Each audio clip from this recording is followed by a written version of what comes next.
मेरा जो दिल की धड़कन थी ना वो थी शहबाज सीनियर।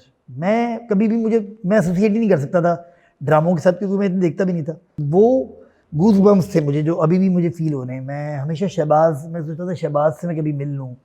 मैं कभी ड्रग्स में नहीं था, मैंने कभी कोई नशा नहीं किया आज तक। बाकी सारे हमारे एक्टर्स माशाल्लाह से कुछ ना कुछ करते हैं। जब मैं शाम को हॉकी खेल चुका होता था तो मैं रात को फुटबॉल खेलता था। तो स्पोर्ट्स आपका हाई था, इसलिए आप ड्रग्स नहीं कर रहे। उस ज़माने में मैं वैसा भाई था जो अपार्टमेंट में बैठते नहीं थे और आयशा लेट आती थी तो मैं कहता था यार ये लेट आ रही है। अम्मी से आके बोलता था कि देखिए अच्छी बात नहीं है, क्या नाम है, इतनी लेट आ रही है। तो उसने बोला यार मेरा दोस्त है, उसके पास जा, वो ड्रामा लिखवाना चाह रहा है। तो असफर नाम है उसका। अच्छा, हम नहीं जानते थे कौन असफर। असफर डिफेंस में रहता था। तो पहली दफ़ा मैं डिफेंस जा रहा था, जब हम असफर के घर में गए तो दरवाज़ा खोला तो एक लड़की ने खोला, बड़ी प्यारी सी कोई लड़की थी। ये असफर का फ़ोन ही आ रहा है इस वक्त। मेरा नाम है मोहम्मद हसन, आप देख रहे हैं रावा एंटरटेनमेंट। असफ़र अली के इंटरव्यू के एंड में मैंने कहा था कि भाई जो है लोग बहुत ज़्यादा रिक्वेस्ट कर रहे हैं मुझे कि आप मानी का इंटरव्यू करें, आप यमुना जैदी का इंटरव्यू करें, आप इसका इंटरव्यू करें, आप उसका इंटरव्यू करें। तो मैंने कहा भाई आपको जिसका इंटरव्यू देखना है ना मेरे साथ, तो आप जाएँ, उन्हें तंग करें, उनके DM में मैसेज करें, इंस्टाग्राम में उनको आप पिक्चर के नीचे लिखें, जाएँ ऐसे उनको इंटरव्यू दे। तो कुछ लोग पहुँच गए मानी भाई के पास। सरप्राइजिंगली मानी भाई ने उन्हें जवाब भी दे दिया और थोड़ी बहुत मेरी भी बात हुई थी। तो वो सारी चीज़ें जुड़ गई। Thank you so much for coming. बहुत शुक्रिया आपका। मैं तो आपसे मुलाकात थी मेरी पहले, तो जब ये शुरू होने वाला था उससे पहले हमारी कोई ऐसी बात हो रही थी। तो इत्तेफाक से पहले मेरा नहीं हो, पहले असफर का हो गया। ये इत्तेफाक हो गया बेसिकली। अच्छा, मेरे दिल में एक बात रह गई, मुझे वो भी इंट्रो में करनी थी, मुझे एकदम याद आई कि अगेन आज भी कुछ वैसा ही किस्सा है कि ये मेरा फ़ैन बॉय मोमेंट है और ये मुझे ऑन कैमरा मिल गए। तो और अगेन मैं कुछ भी पूछ सकता हूँ और बहुत कुछ है पूछने को। तो मैं कोशिश करूँगा कि आप लोगों के जितने सवाल हैं, जो कि मुझे लगता है कि मैं उसी जनरेशन का हिस्सा हूँ जो ये इंटरव्यूज़ देख रही है और जिनके जहनों में इतने सालों से सवाल थे, तो मैं कोशिश करूँगा जितना मैं मटेरियल इनसे निकलवा सकता हूँ निकलवाएंगे। और मैं खुद इन्जॉय करूँगा, मेरा खुद बहुत मूड है मज़े करने का, बहुत सारी बातें सुनने का। तो again if I get carried away like I did last time, तो भाई सॉरी, लेकिन आई एम श्योर जो ऑडियंस है सुनने वाली उसको मज़ा ही आएगा, तो नो सॉरी। अच्छा, मीडिया में आने का इत्तेफाक कैसे हुआ? कुछ नहीं, मेरे तो अब्बू 64 से टेलीविज़न में काम करते, साकिब शेख। हाँ, सेकंड जो शक्ल थी टीवी पे जो आई थी तारिक अजीज़ के बाद वो उनकी थी। पहली थी तारिक अजीज़ की। सेकंड जो शक्ल थी वो एक बंदे ने मौसम का हाल पढ़ा था, क्योंकि उस टाइम पे आप एम्प्लॉय थे PTV के। तो वैसे तो वो एक्टर थे। जो पहला ऑफिशियल प्ले था उसके हीरो वही थे बेसिकली, क्योंकि पहला जो प्ले चला था अबू बताते थे, अब तो नहीं है इस दुनिया में, वो एग्जीबिशन वाला प्ले था। और सेकंड डे जो प्ले था वो नॉर्मल नशरियात थी। तो नॉर्मल नशरियात में सेकंड डे जो पहला प्ले था वो उनका था। तो उनको किसी ने बोल दिया कि यार अभी तो मौसम के हाल वाला कोई नहीं है, तो तुम भी खड़े हो जाओ। तो वो आर्ट्स काउंसिल के थे, वो लाहौर के रहने वाले थे और NCA के थे, ग्रेजुएट थे, आर्टिस्ट थे, रेडियो बेशुमार किया हुआ था उससे पहले उन्होंने। तो फिर उन्होंने मौसम का हाल भी पढ़ दिया और फिर उसके बाद वो 78 तक काम करते रहे। और उसके बाद फिर वो भुट्टो साहब के साथ काम करते थे और जो बंदा भुट्टो के साथ काम करता था उन सब पे बैन लगा। अभी तो ये कहते हैं ना बैन कर दो उसको, बैन कर दो, टिकटॉक बैन कर दो, तो बड़ा अजीब सा लगता है। 2020 में भी ये हो रहा है, लेकिन उस टाइम पे ये होता था कि आपको बैन इस तरह करते थे, या तो कोड़े पड़ते थे सीधे थे, या फिर ये होता था करियर ख़त्म कर दो, या जो बंदा जिस काम में है वो काम उसको ना मिल पाए किसी भी तरीके से। तो 78 के बाद जब भुट्टो जेल में गया, क्योंकि मेरी तो इतनी एफिलिएशन नहीं है ना पीपल्स पार्टी से ना भुट्टो से, अब्बू की थी, और फिर बाद में वो रिग्रेट भी करते थे।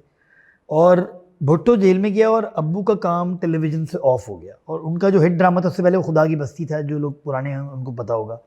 ये घड़ी मेरी माँ ने मुझे उस वक्त दी थी जब मैंने मैट्रिक का इम्तहान पास करके कॉलेज में दाखिला लिया था। तो ना बेचिए। दरअसल मजबूर हो गया। खुदा की बस्ती कितना बड़ा ह्यूज हिट था। फिर ना मेरे अब्बू पलट के गए टेलीविज़न वालों के पास, और वो हरफन मौला थे, एडवर्टाइजिंग भी करते थे, कॉपी राइटिंग भी करते थे, वॉइस ओवर आर्टिस्ट भी थे, बेशुमार चीज़ें करते थे। तो उन्होंने वही किया उस स्ट्रगलिंग टाइम पे 11 साल। और हम लोग शायद उस टाइम पे पैदा हुए, हमें इतना पता नहीं चला, जाहिर सी बात है, जब हमें तो बेसिक चीज़ें मिल जाती थी। अभी तो इतनी डिमांड भी नहीं थी ना हमारी कि प्ले स्टेशन और हमारे बच्चों वाली डिमांड है, हमें तो नॉर्मल बेसिक डिमांड थी। और मैं जब बड़ा हुआ तो उस वक्त अब्बू को लोग जानते थे कि यार, और पूछते थे, मुझे याद है कि आप क्यों नहीं आ रहे, तो अब्बू के पास कोई जवाब होता नहीं था बताने के लिए। इतनी लंबी कहानी जो मैं बता रहा हूँ वो हमें तो पता थी, लेकिन वो अब्बू किसी को बताते नहीं थे। अब्बू ने कहा नहीं यार, मैं बस ज़रा अपने काम में बिज़ी हूँ, और वो मिस करते थे टेलीविज़न को। बिलाखिर वो ज़िया-उल-हक का जब जहाज़ गिरा तो उसके, मुझे याद है उसके दूसरे दिन ही कॉल आई अब्बू को। जागलूस ड्रामा बड़ा हिट ड्रामा था उस ज़माने में, और उसमें ये होता था कि सॉरी, कहानियाँ होती थी 4-4 एपिसोड सबकी। तो काजिम पाशा साहब का फ़ोन आया अब्बू के पास, निदा के जो अब्बू, निदा पाशा के, कि साकिब वो क्या नाम है, ये रोल है, कैरेक्टर है, और ये 3-4 एपिसोड्स का। तो अब्बू ने कहा हाँ मैं करता हूँ। तो वो मुझे याद है अब्बू का कमबैक था आफ्टर 11-12 साल के बाद। तो 12 साल बाद फिर वो गए, और फिर उन्होंने, जाहिर सी बात उनकी एज हो गई थी, फिर काफ़ी 50s में थे वो, तो फिर उस टाइम पे उनको कैरेक्टर रोल्स ही मिल सकते थे। उस ज़माने में तो फिर भी होते थे, अब फिर उसके बाद अब्बा बन गए। और लेकिन बेशुमार अब्बू ने काम किया नफीस आर्टिस्ट से, लेकिन मेरा जो स्टाइल ऑफ वर्क है बिल्कुल डिफरेंट है अब्बू से। अब्बू तो बड़ा क्लैरिटी के साथ, बड़ी भारी आवाज़ के साथ, बड़ी मध्यम लहजे के साथ, डायलॉग डिलीवरी उनकी बड़ी अच्छी थी। आवाज़ से ही लोग पहचान लेते थे साकिब शेख एक्टिंग कर रहे हैं। और मेरा स्टाइल बिल्कुल मुख्तलिफ था। तो वो उस ज़माने में मैं जब बड़ा हो रहा था तो मैंने इतनी तवज्जो नहीं दी थी एक्टिंग पे, तो मैं पढ़ने में भी अच्छा नहीं था। किसी ने बोला ये कर लो तो मैंने वो कर लिया, किसी ने बोला आई.कॉम कर लो, तो मैंने कहा ये आई.कॉम कर लेते। मुझे बस ये था कि टाइम गुजर जाए किसी तरीके से, मैं, और मुझे टेंशन नहीं हो रही थी कि टाइम गुजर रहा है और मैं इतना अच्छा भी नहीं हूँ, तो मैं करूँगा क्या, वो जो हर बच्चे को होती है कि मैंने आगे जाके, क्योंकि हम लोग तो मिडिल क्लास टाइप के लोग थे, लोअर मिडिल क्लास में सबको काम करना होता है। तो मेरी बहन ऑलरेडी थोड़ी ब्रिलियंट थी, वो थिएटर कर रही थी सानिया सईद वगैरह के साथ, और उसने वॉइस ओवर्स में बड़ा नाम बना लिया था। मतलब 2-3 लोग थे, गज़ल और आयशा, इनके तो नाम बड़े पक्के थे। वो मुजीब सैयद उस ज़माने में होते थे, ये क्या नाम है उनके साथ, शफ़ीकुर रहमान साहब होते थे मरहूम। तो आयशा का बहुत बड़ा नाम बन गया था उस टाइम पे। और मुझे उस टाइम पे ये हो रहा था कि जब मैं मैट्रिक में आ गया था कि यार मैं अब्बू से पैसे लेता हूँ, और मुझे पिंडी जाना होता था, मेरी ननियाल वहाँ पे। तो मेरी बस ये ज़िंदगी थी कि बस 2 महीने वहाँ जाके गुजारने, और 24 घंटे मैंने हॉकी, क्रिकेट, फुटबॉल खेलनी है। और मेरी ज़िंदगी इस तरह गुजरती थी कि एक वर्ल्ड कप, एक एशिया कप, एक चैम्पियंस ट्रॉफी, फुटबॉल की, क्रिकेट की, हॉकी की। या मेरे अब्बा कहते थे कि तुम तो गुल्ली डंडा के मैच भी देख लेते, और मैं बाकी देख सकता था। तो मेरा दिल जो धड़कता था वो था। और मैं जब बड़ा हो रहा था तो मैं हॉकी खेलता था बड़ी अच्छी, डिस्ट्रिक्ट चैम्पियन थी हमारी टीम, और कॉलेज का कैप्टन भी, गुलशन कॉलेज का कैप्टन था मैं। तो मेरा जो दिल की धड़कन थी ना वो थी शहबाज सीनियर। मैं कभी भी, मैं एसोसिएट ही नहीं कर सकता था ड्रामों के साथ, क्योंकि मैं इतना देखता भी नहीं था। मेरा, अगर आप कभी इसकी क्लिप लगाएं, कोई ना कोई पड़ी भी होगी।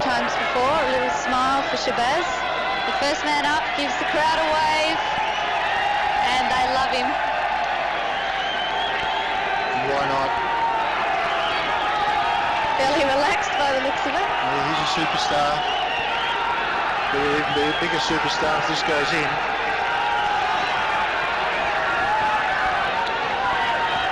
Well, I don't know how distracting that would be, having some of those supporters behind the goal, but Well, he played in the 1990 World Cup and there were 73,000 people there, so 8,000 at the State Hockey Centre in Sydney. I don't think it would be that daunting for him.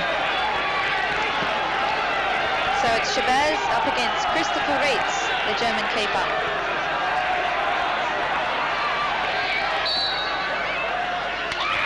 Well, it was a slow one, but it's gone in. It was a slow dummy. He just laid back on his wrist.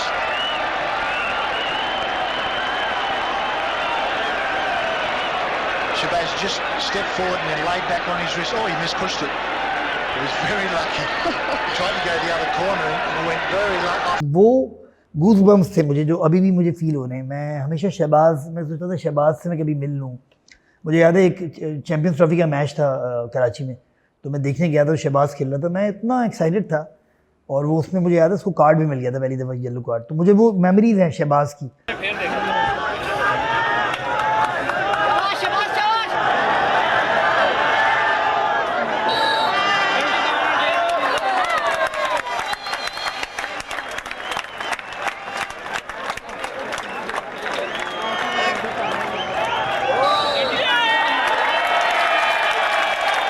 तो मेरी cricket से भी association थी। वो 92 का world cup सबको पता है, इमरान खान से वो अफेयर पूरे कौम का था और हमने तो उसको पॉलिटिकली भी साथ दिया। लेकिन ये था कि शहबाज सीनियर जो था ना, मुझे लगता था कि वो जितना बड़ा है और वो ज़माने में था, वो 70-70 हज़ार लोग लेके आ जाता था स्टेडियम में, और जब वो रिटायर हुआ तो हॉकी ख़त्म होगी पाकिस्तान में, तो उसके साथ मेरी कनेक्शन थी और मेरी कहानी जो थी वो उसके साथ साथ चल रही थी कि मुझे लगता था कि मैं हॉकी प्लेयर बन जाऊंगा बड़े होके, मैं शहबाज की तरह बनूंगा। हालांकि मैं लेफ्ट हाफ खेलता था, वो लेफ्ट आउट खेलता था, बड़ा फ़र्क था, लेकिन मैं पसंद उसको खेलता था, लेफ्ट आउट भी खेलता था कभी कभी। तो शहबाज और मेरा वो था, और शहबाज से मैं कभी मिला ही नहीं उसके पीक पे, मैं मिला भी तो बाद में मिला, बहुत बाद में मिला। तो इस तरह वो कहानी शुरू हुई कि मैं मशहूर हो जाऊँ। मेरे अब्बा भी मशहूर थे बाद में, क्योंकि वो जब 80 के बाद जब स्टार्ट हुआ काम, और मेरी बहन भी जो थिएटर करती थी। पहला ऑडिशन या पहला वो क्या था? पहला वो कुछ नहीं था, वो पीटीवी का वो बच्चों के एग्जीबिशन वो थे, कंपटीशन प्लेस थे, वो हर सेंटर को 2-2 प्ले करने थे, मुझे याद है। तो जुल्फ़िकार नकवी मरहूम साहब होते थे, तो अब्बू ने कहा कि, मैंने कहा अब्बू मुझे जाना है, वो हर 2 महीने जो जाता था, जून जुलाई में पिंडी जाना था, इस्लामाबाद जाना था। अब्बू ने कहा वो मैं तो पैसे नहीं दे सकता। पैसे भी कितने होते थे, 2000 दे देते होंगे अब्बू, उसमें कुछ ट्रेन का टिकट आ जाता हुआ। तो मैंने, अब्बू ने कहा वो ऑडिशन हो रहे हैं, तुम ऑडिशन जाके तो उसके शायद 2-2.5 हज़ार रुपये तुम्हें मिल जाए, अभी प्ले होने वाला है। तो मैंने वो ऑडिशन दे दिया, तो मैं हो गया। जब ऑडिशन के बाद वो फाइनल डे था प्ले का, अगले दिन उससे एक दिन पहले वो पीटीवी का जो स्टूडियो बी या डी ए पता नहीं कौन सा था, जो बीच में होता है मेकअप रूम के साथ, वहाँ पे एक कमरा था, वहाँ पे उन्होंने उनको बड़ा हाईली रेट कर दिया था उन्होंने मुझे कि बड़ा अच्छा एक्टर है।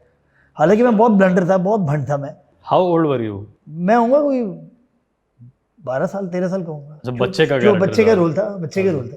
सही है। तो वो साजिदा सैयद होती थी, अभी बड़ी कैरेक्टर रोल्स करती हैं, उनको मैंने उस दिन बताया भी था, उनको याद नहीं आ रहा।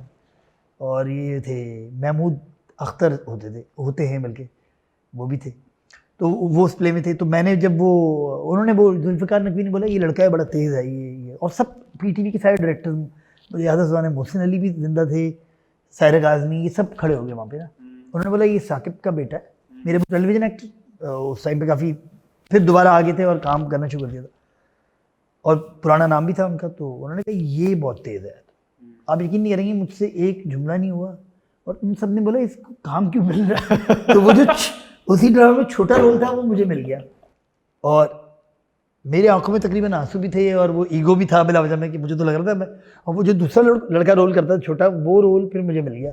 अच्छा। और वो भी मैंने कर लिया। मैंने कहा चलो यार पैसे तो मिल रहे हैं सबको। तो वो ऐसा सच कुछ नहीं था। मेरी बहन ने जब वो ड्रामा देखा, आयशा ने, थिएटर करती थी, अच्छा, उसने कहा भाई खुदा के वास्ते तुम ये काम नहीं करना, हमारी नाक कट जाएगी, तुम बहुत बुरे हो इस काम में, तुम्हें नहीं करना चाहिए ये काम। अभी लोग लिख भी रहे होंगे नीचे इसको वाकई नहीं करना चाहिए। लेकिन ये कि ये चीज़ थी, और फिर उसके बाद वो चैप्टर क्लोज हो गया। ये बात 90s की होगी, 91-92 की, और मैंने छोड़ दिया। मैंने कहा सही है यार अपना, फिर वही खेलने में लग गए, वही रात को फुटबॉल खेलनी शुरू कर दी। मैं कभी ड्रग्स में नहीं था, मैंने कभी कोई नशा नहीं किया आज तक। बाकी सारे हमारे एक्टर्स माशाल्लाह से कुछ ना कुछ करते हैं, मैं इसलिए नहीं कर सकता था क्योंकि मेरी ज़िंदगी इस तरह थी। मेरे दोस्त फैसल था, फैसल और मेरी बहस चलती थी फुटबॉल पे, क्योंकि जब मैं शाम को हॉकी खेल चुका होता था तो मैं रात को फुटबॉल खेलता था क्लब में जाके, क्योंकि मुझे फुटबॉल पसंद थी और मुझे आसान लगती थी। हॉकी बहुत तेज़ खेल है, और फुटबॉल मुझे लगता था कि अगर पाकिस्तान के लड़के भी खेलते थे, पाकिस्तान टीम के जो क्लब्स में खेल रहे होते हैं, मुझे वो भी आसान लगते थे कि यार ये बच्चे हैं, ये क्या। तो मेरा काम ये होता था कि उसमें मैं सबसे अच्छा वाला प्लेयर पकड़ लेता था कि यार ये प्लेयर बहुत तेज़ है, इसका गेम नहीं होने देना। अभी तक मेरा ये माइंडसेट है कि वो बहुत अच्छा है, इसकी वाट लगा दो, ख़त्म बात। ये वहाँ से आया है बेसिकली। तो मैं फुटबॉल खेलता था, अभी भी खेलता हूँ। अभी भी मैं अभी आपने मुझे जब पहले देखा होगा 20-25 दिन पहले, तो मेरा वेट कोई 5-6 किलो ज़्यादा था, 5-6 किलो कम है। तो उसमें मैं डाइट शाइट तो कर रहा हूँ, लेकिन मैंने वो फुटबॉल ज़रूर खेलता हूँ और जिम करता हूँ। तो स्पोर्ट्स आपका हाई था, स्पोर्ट्स इसलिए आप ड्रग्स नहीं कर रहे। मुझे जिंदा रखता है अभी भी। मुझे लगता है कि आपका कोई एक पैशन होना चाहिए लाइफ में जो कि साइड का हो, जिससे आप जिंदा हो। कुछ लोग गेमिंग खेलते हैं, कुछ लोग पेंटिंग करते हैं, मतलब हमारी इंडस्ट्री के लोग, कुछ लोग सिर्फ गॉसिप करते हैं, कुछ लोग सिर्फ कीटो डाइट की बात करते हैं इंटरवल्स में जो लंच टाइम होता है। मेरा पैशन ये होता है कि अगर रियाल और बारसा का मैच हो रहा है तो क्या होगा, म्यूनिख की टीम कैसी है, खबीब का मैच आ रहा है तो वो कब है, सही है ना। तो मुझे ये सब चीज़ें मुझे पता होनी चाहिए। आई नो कि ये लोगों को लग रहा होगा ऑफ ही, इसका तो काम ही नहीं है भाई, इसको तो वो काम करने का। मुझे अपने काम का भी बड़ा अच्छा पता है, आप थोड़ा जानते हैं मुझे, तो आपको आइडिया है कि इसको कनेक्ट करें कि फिर दोबारा हुआ ये कि दोबारा ये हुआ कि मैंने फिर दोबारा अब्बू एक BTV ब्रॉडकास्ट टेलीविज़न में एक उसको हेड करते थे, परवेज़ बशीर साहब होते थे वहाँ पे। फिर दोबारा कोई आगे जाके हुआ कि फिर कोई प्ले आ गया एक, वो कोई कैंसर उसका प्ले था डे का, तो उन्होंने बोला फिर ऑडिशन हो रहे हैं। मिसबा इसहाक होती थी उस ज़माने में, मिसबा खालिद जो है डायरेक्टर, तो वो पहले उन्होंने ड्रामा शो में एक्टिंग भी की हुई थी, तो उन्होंने बोला ऑडिशन है। फिर उन्होंने ऑडिशन लिया, ये बात है 90s की, 96-95 की, और वर्ल्ड कप चल रहा था, मुझे उस तरह याद रहता है। तो उन्होंने एक डिप्रेस लड़के का रोल देना था जिसका बाप को पता नहीं कैसे था। उनकी एक और गलती हुई उनसे, उन्होंने कहा ये लड़का बहुत अच्छा है। अच्छा। उन्होंने मुझे ले लिया और मेरी बहन ही उसको असिस्ट कर दी। उस ज़माने वो थिएटर काफ़ी कर रही थी, तो मुझे वैसे ज़्यादा जो पैशन होता था ना देख के, अपने अब्बू से तो था ही था, वो तो हमें विरसे मिला था हमारे घर में, हमारे अब्बू का आना जाना, एक्टर्स का आना जाना, तो हमारे लिए ये एक नॉर्मल बात थी कि कोई बड़ा स्टार है तो वो है, ख़त्म बात। ठीक है, लेकिन इंसान है हमारे लिए तो, मतलब क्योंकि हम तो देखते हैं हमारा, और हमारा तो काम भी यही था। और बहन थिएटर करती थी, सानिया के साथ करती थी, सानिया सईद जो है। तो एक दिन उसने मुझे बुलाया PCC में, तो और उस ज़माने में वैसा भाई था जो अपार्टमेंट में बैठते नहीं थे, और आयशा लेट आती थी, तो मैं कहता था यार ये लेट आ रही है, अम्मी से आके बोलता था कि देखिए अच्छी बात नहीं है, क्या नाम है, इतनी लेट आ रही है, फड्डे करता था, लड़ाई करता था। बिल्कुल वही जो सादा खुशबू लड़के होते हैं, जो गली मोहल्ले का लड़का, टिपिकल वैसी था कि खेल खुल के टाइम ज़ाया करके, फिल्म भी हो गया, तो मतलब समझ नहीं आ रही क्या करूँ, आई भी समझ नहीं आ रही, यहाँ से वो तारे ज़मीन है वाले नहीं बच्चा था, उस तरह गुजरती थी। तो मुझे ये था कि वो टिपिकल माइंड था मेरा, लेकिन साथ साथ एक और माइंड भी था मेरा, वो बाद में एक्सप्लोर हुआ। तो वो आयशा को मैंने वो कहा कि यार तुम इतना लेट आती हो, सब बैठे होते हैं। अच्छा, सब बैठे जो होते हैं साले वो भी सारे वो फारिग लड़के बैठे होते थे, उनके साथ भी बैठे होते थे, तो वो बातें बनाते होंगे, वो वगैरह, इतनी बहन मेरी लेट आ रही है, वो वगैरह।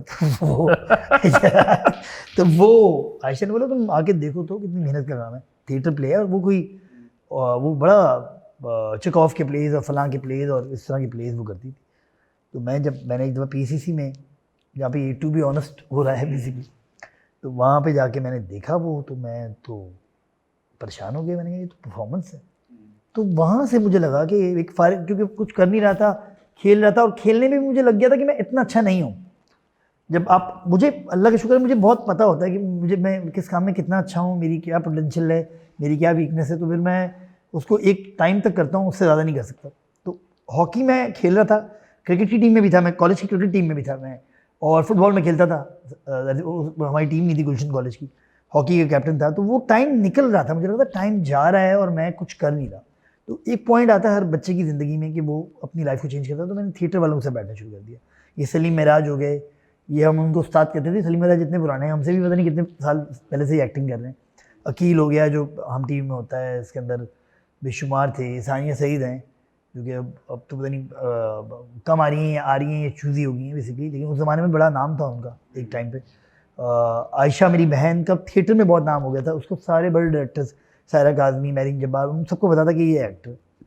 तो उस दौरान मैंने बस वहाँ पर टाइम पास करना शुरू कर दिया। कभी कुछ शाहरुख खान बन गए, कुछ बन गए वो वगैरह, वो इम्प्रोव की जो वो रिहर्सल होती थी। शाहिद शफात डायरेक्टर थे, तो शाहिद ने एक दिन कोई इम्प्रोव करवाया तो मैंने कुछ कर दिया। तो उसने बोला कि यार वो एक प्ले हो रहा था चेकॉफ का ना, कोई प्ले प्रपोजल के नाम से, बड़ा मशहूर प्ले है बेसिकली, वो उसने बोला कि तुम्हें मिलेगा। अच्छा, इस दौरान 3-4 साल गुजर गए थे और कोई काम धंधा था नहीं मेरे पास। एक मैंने पल्स ग्लोबल में जॉब की थी, एक कंपनी थी जो मेरे अब्बू ऑलरेडी वो इंग्लिश वो जो ट्रांसलेशन डिपार्टमेंट को हेड करते थे, मेरी बहन उसको वहाँ पे उस पल्स ग्लोबल को हेड करती थी।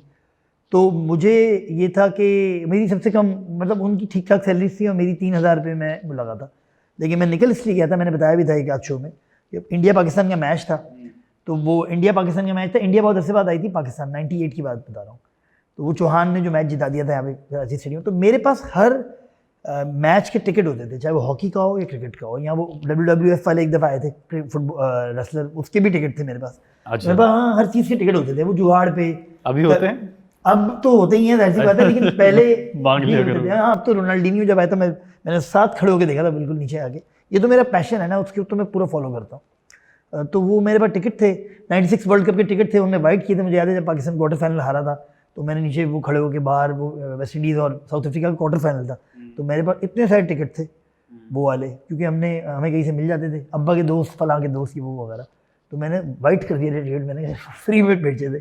तो वो मैच था इंडिया हाँ पाकिस्तान का। वो मैंने जो है वो उसने वो जो हमारे मालिक थे उन्होंने बोला कि भाई यहाँ तो तू मैच पे जाएगा। यहाँ तो आज क्रिकेट मैच, उसको चिढ़ती मैच से, यहाँ आज उसने स्पेशली उस दिन छुट्टी वाले दिन था, संडे वाले दिन या जुम्मे वाले दिन, उससे उसी दिन वो रख ली वहाँ पे, क्या नाम है, ऑडिट रख लिया, और मुझे उस पर पर्चियों पे बिठा दिया, पता नहीं पर्चियाँ मुझे रिकॉर्ड करनी थी, और मुझे बिल्कुल मेरे ऊपर से गुजर रहा था, मैं कह रहा था, और मेरी आंखों में तकरीबन आंसू थे। मैंने कहा चलो ये पहला हाफ नहीं सेकंड हाफ देखने चले जाऊँगा, क्योंकि मेरा टीपू सुल्तान पे ऑफिस था। मैंने कहा चलो यहाँ से स्टेडियम भी करीब है, चल पैदल ही निकल जाऊँगा यहाँ से, स्टार लाइन चलती थी मुझे याद है, उसमें मैं जाता था बस में, तो मैंने कहा बैठ के चले जाऊँगा, ख़त्म बात। उसने मुझे जाने नहीं दिया, उसने कहा नहीं यहाँ से जा नहीं सकता कोई, जो जाएगा वो फिर आज जाएगा। वो मैच ख़त्म हुआ तो मैंने छोड़ दिया, मैंने कहा सर मैं जो है तो नहीं मैच मतलब वो गए मैच नहीं देखा। मैच मुझे याद है, मैंने सेकंड हाफ का देखा था, वो पाकिस्तान हार भी गया था, मैच इस तरह था। अच्छा हमने आवाज़ें भी लगाई थी, लानती मोहांती, मुझे याद है मोहांती बॉलर था, छोड़ के चला गया था, सॉरी मैं वो छोड़ के चला गया था, मैंने वो जॉब छोड़ के, मैंने कहा भाड़ में की जॉब। तो जब घर में आया तो बड़ा वावेला मच गया था, और मुझे याद है वो बिल्कुल मंथ एंड था या मंथ शुरू था, और उसके 2 दिन बाद सैलरी मिलनी थी। तो मेरी ये आत्मा भूल रही थी कि सैलरी नहीं मिलेगी 3-3.5 हज़ार, क्योंकि सामने वाले चाय वाले के साथ मेरा उधार था कोई 1200 रुपये का, तो वो हो गया था। मैंने 1200 रुपये कैसे दूंगा, ये एक बहुत बड़ा मसला है। तो वो मैंने फिर उन्होंने दे दिए थे पैसे, वो 3,500 रुपये, लेकिन उसने मुझे बोला था एक बात जाते हुए, उसने कहा तुम कभी कुछ नहीं कर पाएगा। फिर एक दफ़ा मुझे याद है, मैं एक बिज़नेस क्लास में बैठा था एमिरेट्स की, मुझे मेरा शो था, और मैं जा रहा था, हमें अबू धाबी जा रहा था, यहाँ पे तो नहीं दुबई जा रहा था, फिर वहाँ मुझे आगे जाना था।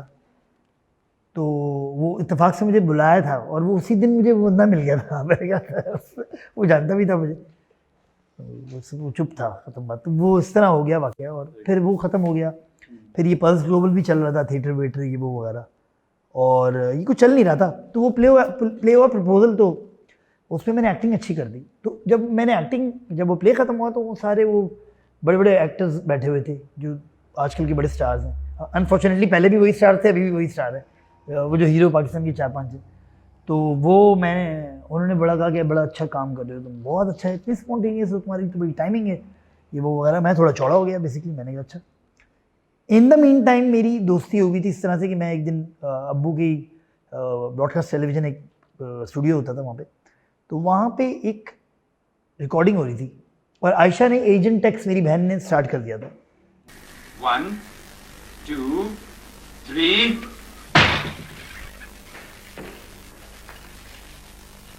यहाँ तो कोई नहीं, इसमें मगर नहीं, वो कुत्ते की चीख, वो मगरमच्छ के आंसू, वो बारिश के कतरे, और वो बादल का गरजना, इसका मतलब है कि मैंने तुम्हें कहा था ना एजेंट टैक्स कि मैं तुम्हें सरप्राइज दूंगा। मेरा ख्याल है वो सरप्राइज तुम्हें समझ आ गया होगा। मेरी बर्थडे? हाँ, हैप्पी बर्थडे एजेंट टैक्स। अच्छा, वो इतनी बेवकूफ़ थी आयशा कि उसने सारे, उसको अरूसा ऑफर हुआ, ये हुआ, उसने सब छोड़ दिया थिएटर की खातिर। और थिएटर वाले कहते तुम ये नहीं कर सकती, तुम वो नहीं कर सकती, तो वो पागल थी, उसने छोड़ना शुरू कर दिया। अच्छा, ये बाद में चीज़ें मैंने सीखी, और मैं शायद अपने घर में सबसे तेज़ बाद में इसलिए बन गया कि मैंने अपॉर्चुनिटीज़ को मैंने छोड़ा नहीं, मैंने फिर काम किया। तो वो फिर जो है वो थिएटर प्ले वो हिट हो गया मेरा, और उसके बाद मैंने वो प्ले जो है वो के बाद मुझे लगा कि यार मैं कहीं रुक गया हूँ। इन द मीन टाइम मेरी बातचीट होगी इस तरह से कि मैं एक दिन टीवी देख रहा था, और ये बड़ा वही टाइम चल रहा था कि मैं करूँ क्या, ये प्ले भी मिल जाएगा, आगे क्या करूँ, प्ले के अंदर पैसे भी नहीं मिलेंगे, थिएटर में पैसे मिलते ही नहीं थे।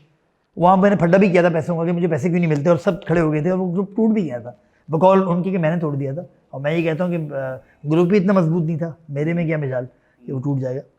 तो वो मुझे याद है, सब ने मुझे चाबी घड़ी दे दी कि तुम बोलो मुझे, क्योंकि मैं बोलने में वो हूँ, आउटस्पोकन था जब भी, तो वो उन्होंने मुझे, सब ने चाबी भरी, सारे लड़के लड़कियों ने, कि तुम बात करो कि ये पैसे नहीं देते, ये पैसे नहीं देते।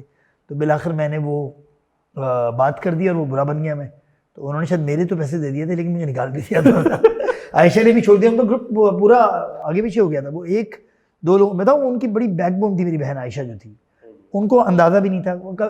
ये चीज़ें हमने बाद में सीखी कि ये टीम्स बनती हैं, टीम्स के अंदर कितनी इक्वलिटी होनी चाहिए। मैं हमेशा ये कहता हूँ कि पैसों पे पहले डील कर लो, पैसे पहले क्लियर कर लो, ये मैं हमेशा कहता हूँ लोगों से। दोस्ती यारी साइड पे रख लो, पहले आप फाइनेंशियल डीलिंग्स कर लें, कॉन्ट्रैक्ट होता है ना, ये बड़ा ज़रूरी है। तो ये बाद में हमने किए भी, इस पे फड्डे भी हुए, बाद नहीं बताऊँगा आपको आगे कितने ही, और ये बड़ा इंपॉर्टेंट होता है, ये मैंने सीखा है लाइफ में कि आप जितने मर्जी अच्छे क्यों ना दोस्त हों, बड़ी जिगराहट हो, आपका ग्रुप हो, आप अगर कहीं पे पैसा इन्वॉल्व हो गया तो आपको एग्जैक्टली चीज़ें डिवाइड करनी चाहिए। खैर वो उस वक्त हमारे भी बचपना था, हम भी किसी की बातों में आ गए, हमने भी बोल दिया आगे जाके, और वो इस तरह करते कराते वो थिएटर से भी लात पड़ी। इन द मीन टाइम मैंने वो जब टीवी पे देखा, अब्बू के स्टूडियो में हो रहा था, तो वो वीजे एक बड़ा मशहूर प्रोग्राम था उस ज़माने में 90s का। एहसन रहीम, फैसल कुरैशी, अहमद इब्राहिम, जवाद बशीर, ये लोग थे। हाय फोक्स, वी आर बैक। आपको ज्यादा अंग्रेज बन रहा है। सलाम सेठ, क्या हाल है? आज अपन तेरे लिए मिक्स प्लेट लाया है। क्या आप लोग भी सोच रहे होंगे कि मिक्स प्लेट क्या चीज है?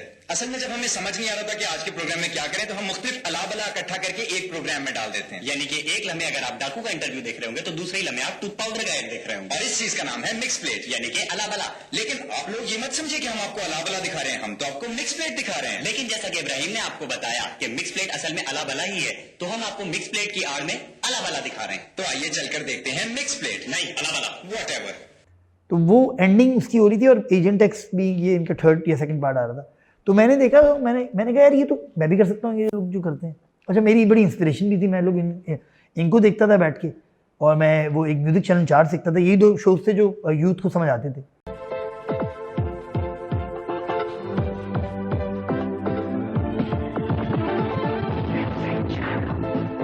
और बाद में इन्हीं लोगों से मैं कनेक्ट हो गया बाद में आके।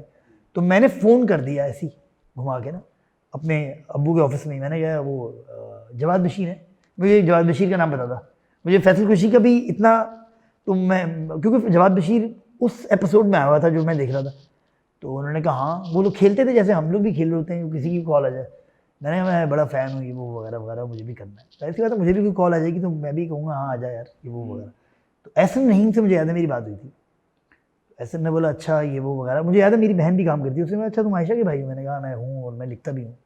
कह रहा वो तो मुझे नहीं पता, तू एक काम कर, वो पता नहीं मेरा वो इसी ड्रामे में ना एक रोल है छोटा सा, वो पता नहीं वो इंटरव्यू हो रहे होंगे तो लड़के बैठे हुए, तो तेरा भी 3-4 डायलॉग होंगे, तो कर ले, बड़ा अच्छा है ये वो वगैरह। उनको भी लोग नहीं मिलते जिस तरह हमें नहीं मिलते। आपने भी काम किया हमारे साथ, तो कास्ट की काल पड़ जाती है। तो मैंने कहा अच्छा सही है। तो मेरी बात होगी बड़ी एहसन से, ये वो वगैरह। मुझे याद है शायद मुलाकात हुई थी, नहीं हुई थी, लेकिन फ़ोन पे ही हुई थी। और इनको मैंने हाँ करके मैंने कहा नहीं यार मैं तो छोटा रोल नहीं करूँगा, अपने दिमाग में मैंने बना लिया, और मैं गया ही नहीं। अच्छा, मैं गया ही नहीं वहाँ पे ना, मैं गया ही नहीं। और इन द मीन टाइम ये फड्डे भी चल रहे थे, थिएटर वेटर ये भी चल रहा था। तो फिर बाद में जब मैं एहसन से मिला, मैंने बताया यार वो अप्रोच, तो वो हंस भी रहा था बैठ के, कौन सी अप्रोच।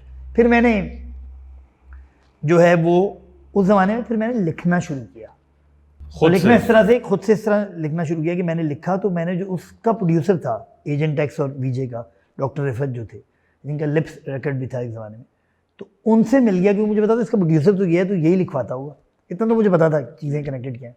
तो जब मैं उनसे मिला तो उन्होंने बोला यार वो एक एजेंट एक्स पार्ट पता नहीं 2 बन रहा है, तो मैं चाह रहा हूँ कि अगर तुम लिख सकते हो, क्योंकि मैंने एक स्क्रिप्ट दी थी ऐसी ही रात को बैठ के लिखी थी, और बहुत बुरी सी स्क्रिप्ट थी वो। तो तुम्हें मैं चाह रहा हूँ कि अगर तुम, क्योंकि उनके पास से मुझे बाद में पता लगा कि ये सब छोड़ के जा रहे थे फैसल कुरैशी वगैरह। तो मैं जब उसके ऑफिस में गया तो मुझे एक लड़का मिला, मैं जा रहा था तो बेल बजी, तो अभी बेल बजा रहे हैं तो वो कोई निकल नहीं रहा वहाँ से। तो मेरे साथ एक और लड़का आया जिसको मैं थिएटर से जानता था, कुछ दिनों के लिए थिएटर हमारे साथ करके जा चुका था कथा में, और हॉकी की बात करते थे हम लोग, और उसको हॉकी आती भी थी खेलनी, तो मुझे वो इंटरेस्टिंग लगता था बंदा। हॉकी की बात इतने आराम से कोई कर भी नहीं सकता ना, टेक्निकल खेल है, बैक स्टिक हो जाती है, ड्रिबलिंग नहीं आती लोगों को। तो मुज्जी जो मेरा बाद में पार्टनर बना, मानी मुज्जी के नाम से बड़ा लिखा, वो था। मैंने कहा आप क्या कर रहे हो यहाँ पे? कह रहा मैं लिखने आया हूँ एजेंट एक्स। मैंने नहीं, वो मैं लिखने आया हूँ एजेंट एक्स। तो सही नहीं, वो तो मैं लिखने आया हूँ एजेंट एक्स। हम ऊपर के तो उन्होंने कहा आप दोनों मिलकर लिखेंगे। हमने कहा सही है, दोनों मिलकर लिखते हैं, हमें तो पता ही नहीं था। तो हमने वहाँ लिखना शुरू कर दिया, कोई 6 महीने इसमें निकल गए, लिख रहे हैं। अब हम बोल रहे हैं ऐसे नहीं कब आएंगे, हमारा नंबर भी नहीं था उस ज़माने में, मैं मोबाइल नहीं थे उस टाइम पे, 98-99 की बात है, हर एक के बाद होते भी नहीं होंगे। तो एहसन रहीम से काम मुलाकात होती हमारी, तो 6 महीने तक हमने वो स्क्रिप्ट लिखे एजेंट एक्स के, जबकि हमें नहीं पता था कि वो तो बन ही नहीं रहा। हम उस ऑफिस में हर दिन जाते थे। मुझे याद है हम कोई दोपहर का, सुबह नाश्ता करके निकलते थे, दोपहर के खाने के पैसे नहीं होते थे, इतने होते थे कि हम समोसे मंगा लेते थे। तो समोसे मंगवा के मैं मुज्जी बैठ के लिखते रहते थे। और वो 6 महीने हमारे वो एक इंस्टीट्यूट की हैसियत थी, क्योंकि हमने सीखा उस दौरान कि स्क्रिप्ट कैसे बनता है। अभी हम अफसर से किसी से भी नहीं मिले थे, ये बहुत बात की बात है। तो वो हम लिखते रहे एक दिन, और एहसन रहीम से हम एक आध दफ़ा मिले भी हुए थे। एक दिन हमने देखा एहसन आया हुआ था डॉक्टर रिफत के कमरे में, जो डॉक्टर रिफत कभी होते नहीं थे। तो हमने दरवाज़ा खोला तो एहसन बैठा हुआ था। तो हमने कहा डॉक्टर साहब तो नहीं है। मैंने कहा एहसन भाई आप आए हुए हैं वो वगैरह 6 महीने बाद, तो आपको फिर पता है ना कि सब हम लिख रहे हैं। क्या लिख रहे हो? एहसन रहीम में क्या? एहसन रहीम उलझे हुए बाल और एक अलग हलिया होता था। अब तो पाकिस्तान के सबसे बड़े डायरेक्टर हैं। उस ज़माने में भी वो एहसन रहीम का नाम वो था, ये यासिर अख्तर और एहसन रहीम, एक तरफ से यासिर अख्तर वीडियोस बनाता था, एक तरफ से एहसन रहीम बनाता था। ये दोनों के कॉम्पिटिशन था। एहसन रहीम बनाता था वीजे के लिए, प्रोग्राम के लिए, यासिर अख्तर बनाता था म्यूजिक चैनल चार्ट्स के लिए। तो ये कॉम्पिटिशन था बेसिकली, और यही दो सबसे अच्छे थे। ये तो बाद में आए हैं साकिब मलिक और ये असदुल हक, और ये इनके भी थे, मुझे याद है इन लोगों ने भी वीडियोस बनाए थे। लेकिन एहसन रहीम का नाम बड़ा था, उसने बल्क में बहुत सारे बना दिए थे। जो बड़ा गाना आप सोचेंगे ना उस ज़माने का, वो एहसन रहीम ने बनाया होगा या यासिर अख्तर ने बनाया होगा। तो हमारे लिए तो बड़ा आइडियल था जो इस काम को करने के लिए आया था। हम लोग वैसे भी यूथ इंस्पायर्ड थे। एहसन से हमने बोला भाई कौन सा ड्रामा, ये तो पैसे ही नहीं दे रहा टाइप का। मैंने कहा पैसे तो हमारे भी नहीं मिले। तो कहता तुम लिख क्यों रहे हो? कह रहा है भाई तुमने पैसे नहीं पकड़े। मैंने कहा 6 महीने हो गए हमें भी नहीं मिले, हमने कोई 26 एपिसोड तो लिखी नहीं है, रीराइट ही कर रहे हैं 6 महीने से। कह रहे भाई पैसे पकड़ो। मैंने फिर एक दिन हमने पूछा पैसों का, उन्होंने वाले पैसे तो अभी नहीं है, ये वो वगैरह वगैरह। और एहसन से शायद आपने मिल लिया और बात कर ली वो वगैरह। तो मुझे याद है एहसन ने और हमने एक प्लान बनाया वहाँ पे उस ऑफिस में। हमने यार क्या पैसे भी नहीं मिल रहे यहाँ से। अब हम हमारे मुँह लटक गए। इन द मीन टाइम हम क्या करते थे, दोपहर को मुज्जी के घर जाते थे। मुझे एक अमीर बंदा था हम सब में, दोपहर का खाना हम वहाँ खा लेते थे या शाम का खाना। तो आधे वो मेरी ज़िंदगी मुज्जी के घर में हो गई। अब मेरा क्या होता था कि मुज्जी के घर में जाता था, और मुज्जी के घर में एक बाहर एक कमरा था। मेरे घर में तो इतने रूम भी नहीं थे, 3 कमरों का अपार्टमेंट था। मुज्जी का घर बड़ा था, ये मोहम्मद अली सोसाइटी इधर टीपू सुल्तान की तरफ। तो वो मुज्जी के घर में हम जाते थे, बाहर एक कमरा था, मैं वहीं पड़ जाता था। तो कभी होता था कि 6 दिन बाद मैं मुज्जी के घर से निकल रहा हूँ, कभी 8 दिन, और मुज्जी और हम भाइयों की तरह लिखते थे, और हम स्क्रिप्ट लिख रहे हैं और हम लिख रहे हैं, हम सोच रहे हैं कि क्या होगा। मेरा ये था कि मैं सिचुएशंस में अच्छा था, मुझे डायलॉग्स में अच्छा था। अभी भी ऐसा है, मैं सिचुएशन बना लेता हूँ। ठीक है। I don't know why people go for Jennifer Lopez. यार because यार she's got that little something यार. What little something? You know यार that little something that Sarah doesn't have, huh? Hey, don't get personal. We're just good friends. Oh, good friends, huh? तो हमने एक plan बनाया, हम कैसे निकाले। तो मुझे याद है कि मैंने किसी को बताया नहीं आज तक। ऐसे ने बोला यार वो डॉक्टर साहब के कमरे में तुम लोग वो लिखते हो ना, बस इनका वो रिकॉर्ड लेबल था ना लिप्स का, तो ना वहाँ पे ना वो पड़ी हुई है। अच्छा पैसे नहीं मिल रहे थे 6 महीने के, बहुत सारे पैसे मिलते थे, 10,000 रुपये के हिसाब से भी लगा दो। बता दें अब कवर तो हमने ये किया कि ऐसे मतलब वो उठा ले। अच्छा हम लोग बैग लेके आते थे, जैसे नहीं अभी भी मैं वो बैग कॉलेज टाइप के वो जो बैग होते हैं अभी भी मेरे पास होता है एक बैग। तो सीडीज पड़ी हुई हैं, उठा लेते हैं हम सारी से। पता नहीं ऐसा बच्चा दिमाग था, हमने कहा हाँ सीडीज बहुत पड़ी हुई हैं, उनका वो अलमारी खोलते ना सीडीज पड़ी हुई हैं और मुख्तलिफ होंगी। हमने कहा अपने पैसे तो पूरे करें। तो मुझे याद है हमने वो लास्ट डे था हमारा वहाँ पे, और हमने बड़े तरीके से, इनका एक वो सिस्टम ही होता था डॉक्टर रिफत का, पैसे तो दे नहीं देते हमारे, और कभी अरे भाई नहीं दे रहे थे अब आप। तो यार वो हमने क्या किया कि हमने वो, अभी मैं बता रहा हूँ ये पहली दफ़ा कि हमने वो सारी सीडियाँ डाली अपने बैग्स में 2, और हमारी नज़र में ये था कि ये मुख्तलिफ गानों की सीडीज़ होंगी। पता लगा जब हम घर आए तो ब्लैक एंड वाइट इसका एल्बम था, माइकल जैक्सन का सारा ही था वो। हमने कहा अब हम इसका क्या करेंगे, ये तो एक ही की है, मतलब बहुत सारी होती है ना। तो हमारा ये था ठरकती कि हम अपने वो सीडी प्लेयर में लगाएंगे, सीडी प्लेयर से आगे इस टाइम तक। अब वो एक ही ब्लैक एंड वाइट वो हमने बांटी थी मेरे हर एक को, भाई तू ले ले तू ले ले तू ले ले। तो वो अब एहसन से दोस्ती हो गई, जाहिर सी बात है। एहसन को शायद ये याद हो गया। अच्छा ये आइडिया उन्होंने दिया था? एहसन ने बोला, मुझे याद है एहसन का ही आइडिया था, क्योंकि वो हमने बताया था कि यार ये वो वहाँ पड़ी थी, तो उठा ले, मुझे याद है बेसिकली, क्योंकि वो उनके भी नहीं दे रहे थे वैसे, पता नहीं उनके तो पता नहीं बहुत सारे पैसे थे जो नहीं दिए थे। तो अब वो उसके बाद हुआ क्या, जब वो सीडीज आ गई तो वो थी वो वाली सीडीज जो थी वो एक ही गाने की, वो नहीं रिकॉर्ड और उसमें कुछ खाली भी थी बहुत सारी। हमें ये तो बढ़ गए हम लोग बेसिकली, कुछ चोरी भी की और मुझे मैंने की, तो हमें बड़ा गिल्ट भी था। हमने यार ये कर तो लिया ये, और उसके बाद कट ही गए।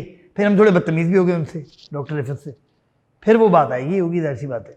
फिर हमने एहसन के साथ शुरू कर दिया। तो एहसन रहीम वहाँ पे ये कंबाइन जो यही पीछे जो है गज़नफ़र अली गज़नफ़र अली साहब के दफ्तर में, उस ज़माने में तो टेली वर्ल्ड और वीकेंड वर्ल्ड होता था, वहाँ पे वो इल्म फिल्म के नाम से इन्होंने एक स्टूडियो खोला था और सेसमी स्ट्रीट की डबिंग होती थी। तो एहसन हमें बुलाता था दोपहर के टाइम पे कि दोपहर को तुम लोग आ जाओ। अच्छा बंदा था, हमें पसंद करता था एहसन, और इसका अपना भी कोई मसला हो गया था अपनी टीम के साथ। उस टाइम पे ये वीजे शीजे भी ख़त्म हो गए थे, तो एहसन को भी लोग चाहिए थे, जाहिर सी बात है। तो एहसन ने हमें तरस खाते हुए कि यार दोपहर को आ जाया कर, वो खाना लंच आता है, वो लंच जो था उस ज़माने में वो अच्छा होता था। वहाँ एक आमना बाबर होती थी, मुझे याद है, वो उसको हेड करती थी, वो बड़ा नफरत करती थी वो हमसे। अच्छा होलिया इतना मस्कीन और इतने गंदे होलिये में हम लोग, ना डिज़ाइन सेंस ना कपड़ों का सेंस, अभी भी नहीं है लेकिन उस वक्त भी नहीं था। तो वो एक मस्कीन और पक्की उर्दू बोलने वाले कभी ज़िंदगी में कोई ना लेके आया, और वो अंग्रेज़ी बोलने वाली अंग्रेज़ी भी आमना बाबर होती थी। बाद में उनसे बड़ी अच्छी दोस्ती हुई थी हमारी। तो वो नफरत करती थी कि ये लोग क्यों आते हैं। अच्छा हमें तो वो माइनर रोल भी नहीं मिलते थे डबिंग के, उसमें भी 300-500 रुपये मिल जाते थे। बाद में हमने किए, फिर बाद में बहुत सारे किए मैंने, वो माइनर ही किए क्योंकि मेजर वाले तो सब बढ़ गए थे। तो एहसन रहीम को मेजर मिला हुआ था, ख्वाजा साईं। अभी हमारी एहसन से दोस्ती थी, हमें नहीं पता असफर कौन है, हम नहीं जानते। तो जब हम एहसन के पास गए तो फिर मैंने वो एहसन को दिखाया, एक स्क्रिप्ट लिखा टाइटैनिक का। तो वहाँ पे खैर वो एहसन हमें वो खाना खिलाता था, लेकिन हम बैठ जाते थे टाइम ज़ाया करने के लिए। वहाँ पे ये होता था कि कोई बड़े बड़े आर्टिस्ट आ रहे हैं, नजम शिराज आ गया, ये आ गया, तो हम सीखने के लिए बैठे हुए क्या? नहीं सीखने के लिए हमें पता नहीं था हम क्या कर रहे हैं, हम कुछ कर रहे थे, टाइम तो गुजर रहा है, कुछ अच्छा समझ नहीं आ रही थी। हम समझते थे कि हम कुछ लिख रहे हैं लेकिन कुछ चल नहीं रहा था कुछ भी। तो वो हुआ ये कि एहसन रहीम भी बेचारा जान छोड़ा रहा था, वो उसके पास भी काम नहीं था बेचारे के पास।